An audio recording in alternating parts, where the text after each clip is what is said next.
Hello there, welcome back, or welcome if you're new and interested in Battlefield 6. Subscribe for more and like the video if you want to see more. But this video will cover my impressions and thoughts, and I'll try and explain and show off as much as I can and go over questions that have been asked in the comments, etc. I attended the London event of the reveal trailer and I had a good time. There was a lot of cool stuff there and got a few goodies. So I got recordings of all the game sessions and overall I enjoyed the game. I had a lot of fun with it. It is not perfect and there are some things that I don't think work quite well and there are things that need tweaking, I think. But remember, this is a build. This is a different build from what will be released. Everything is subject to change and be different in the final product. And might even be changed for the beta that is releasing in a couple of weeks. I'll have the information for it here. You can get early access to the beta. So you get it a few days early, and it will run for 2 weekends. These are the requirements for the open beta. Now it does require TMP 2.0, secure boot, and some other requirements. Other than that, the requirements are fairly low. They're not on like the super high range, but high enough that if you've got an old rig, it still might struggle. Okay, going on to my thoughts about the game. The gameplay. It feels very much like, I don't want to make the comparison because it doesn't feel like it, but it's almost comparable to the feeling of it. But that's like the Call of Duty Modern Warfare 2019. Like it feels fresh and new. It doesn't feel like a copy and paste of 2042 or any of the other previous titles, which is a good thing. Change is better than seeing the exact same thing, but it plays very nice and smoothly. The movement is surprisingly very good. I do like the movement. It's not too fast. It does feel kind of slow in some places, but that's fine. And that's not a complaint. I don't think that's a complaint. I think the movement is slow, but it is a good pace. And I think what helps massively and a lot with this is the map design. The maps are far better than previous iterations and maps. Everywhere feels more paid attention to. There's a lot more cover everywhere. There is a lot more things everywhere. Everywhere feels more engaging to have a firefight in. And there's plenty of cover, which is a good thing again. So it doesn't feel like there's completely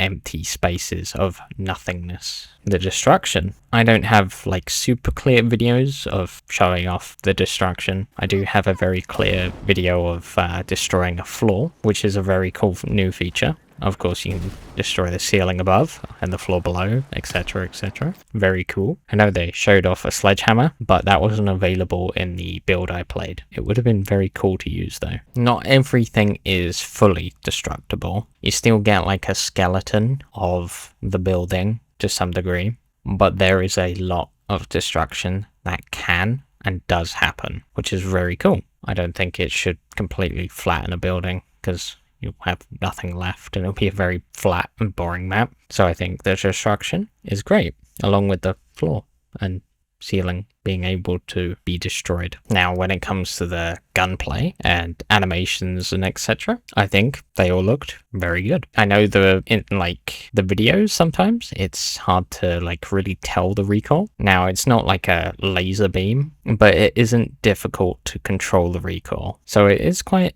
fun and like you can tell and like feel the recoil. You can really feel the recoil and how the gun's like, how accurate it's being. And it isn't too difficult to control. So it's very rewarding to get kills and be accurate with them. When it comes to the attachments, I think it's very cool. You have a new system where each attachment will cost a set number of points. That goes to your total, and you can only have so much points to spend. So if you choose an attachment with a high point requirement, that will take away from what else you can put on your gun. Or if you go for a lower tier or point requiring attachment, you can end up having more attachments onto your gun. So it makes for a more interesting balancing act. Now for the roles. We'll talk about the roles that you can play as. There is no tanker or pilot dedicated roles. You are just whatever you spawn as, but within a helicopter or jet etc. There's no dedicated tanker or pilot roles. Now, I think Sniper is a very easy, self-explanatory one. Same with the Engineer. You can blow up vehicles, you can repair vehicles. Now, where things get a little bit weird is Support has now been merged with Medic. So the Medkit is now also an ammo box. So it's just merged into two. And Support gets the defib, the defibrillator. The defib will instantly revive people once used, but that doesn't stop you from using the syringe and dragging players. The Support will get a buff to this, so it'll be very quick to revive this way, while other classes can still revive their squad mates, but it will take longer. But because it takes longer, you can drag them further to safety and cover. Just a quick note as well, you can skip very quickly in this, which I don't think is a good thing. You'll see multiple times during gameplay that people, as soon as they die, they just held spacebar and it takes not even probably a second to go back to the spawn screen. It is way too quick and should be decentivized to skip a revive. Okay, and then that leaves Assault. Assault is a strange one because it doesn't really have a team play sort of element to it. There is no sort of spotting, healing or resupplying or repairing your team. Instead, the Assault gets 2 primary weapons, including a sidearm. So that's 3 weapons. They get a adrenaline injector thing, so it just buffs resistance to explosions and makes footsteps easier to hear. So this will only really benefit you again. So I don't think Assault works and fits in very well with the other classes and roles, as it is a very lone wolf, very self-centered sort of role to play. Its kind of main thing is destruction and like breaking down walls and stuff, but the Engineer can just do that as well. So I don't think it works very well, and I think it's mainly because Support and Medic have been merged together, where I think Assault would have worked a bit better to have a defibrillator instead and have the heals instead of it being merged with the Support. Another thing to add, each class got a set of perks. Now it does look like you can have different perks or select a different set of perks, but in this build it was only one. So for each role and class you had a set of perks, one of which you get by default, 2 of which you earn passively, and then you get a active perk at the end once you've reached that level, which will only last a certain amount of time. And once it's up, you go down a level or 2. I'm not 100%, to be honest with you. I completely forgot about them. I didn't really pay much attention. They are very forgettable and not really noticeable, which can be a good and bad thing, I guess. The weapons were open during this play reveal. I know it's been said the betas will have the choice between closed and open weapons, but during this reveal, so I'll talk about the open weapons. All the classes could pick all the guns. However, there was a preferred weapon type, which would give you a little bonus or incentive to use that type of gun with that role and class. But there's nothing stopping you from using whatever you want. You'll just lose out on that little specialty, which is fine. It's not terrible, but I still think it's silly. Snipers can have an assault rifle, etc. Then again, there wasn't much weapon choice within this build. I'm sure that will change. I'm sure it's just only for this build, but there was only maybe 1, 2, or 3 guns per type. But this won't be the case for probably the beta nor full release. I'm sure there's far more guns, etc.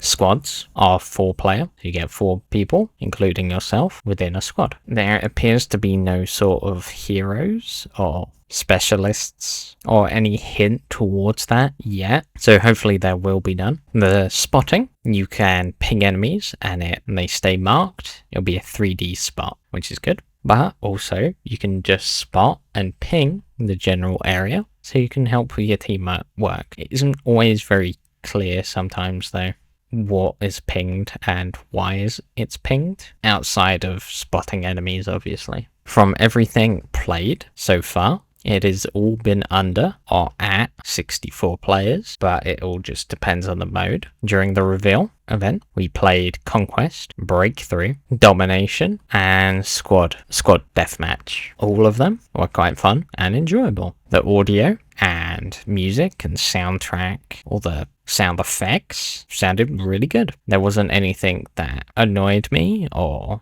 didn't sound quite right. Everything sounded great and the way it should be. When it comes to vehicles, I didn't have too much time playing and using the vehicles and going against vehicles, but what I did play was quite fun. The helicopters seem and play very much like they did in BF3 and 4, except from they feel more weightier now. When it comes to repairing vehicles and resupplying, repairing must be done through the engineer, and resupplying can be done, I believe. It isn't very clear. There was no icons above it, but I believe this is a resupply station. There was nothing to indicate it was. It's only I just got resupplied there. I had to look back on the footage to see if I got resupplied and how resupplying works. This is the only place I got resupplied. So I'm not 100%. I'm pretty sure that's just a resupply point. First person melee animations are back. I tried doing them as much as I could,